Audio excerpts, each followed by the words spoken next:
Unan ni Papo yung ano. Wala yatang lamig-lamig yan eh. Matulog nila, nakapatong yung mga ulo.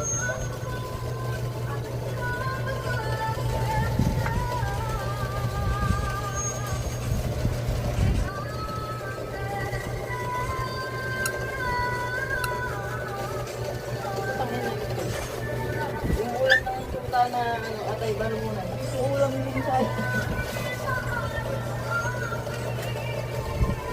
ulam nila, adobong manok sa ano, atay ng baboy, ayaw niya. Sinabawan ko ng atay balunan. Tama niya nung kinain. Baby ka ba?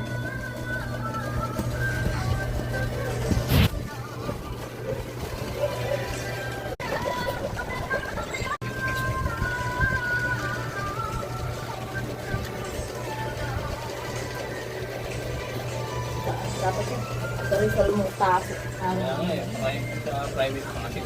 Rizal na lang. Para mas ano siya, mas... Dahil nga sa katedrali, para mas marami rin gagawin yan eh. Ano po ba eh?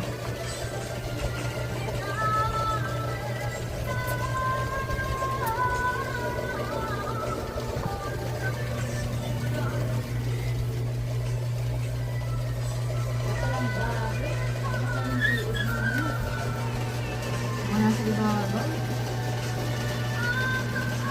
Yan, nakahaba si Kilay dito dyan. Ang tapang ng gato. Eh? Si Kilay. Ayan, nakahaba ng gato. Ayan. Baka pa ng tagal. Ayun. Buti nga okay na yung paan niya eh. Kasi yung mukha ka. Sinabi ko sa kanya na parang bike.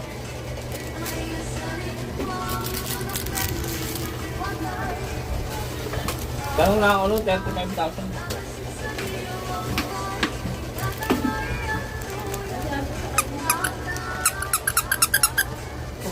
Uy, baby. Sabi ko sa kanya na lang na. Sasakay mo si Lola dyan eh. Kabutong ng tubay lagi di bato mo daw ng isip na. Ako kapaglugan ng likod. Ay kung nakuman mo kala ang inisip ni kung kaya mo lang tibulin namin sa kayang sa likod. Meron, 35 na. Okay, baby.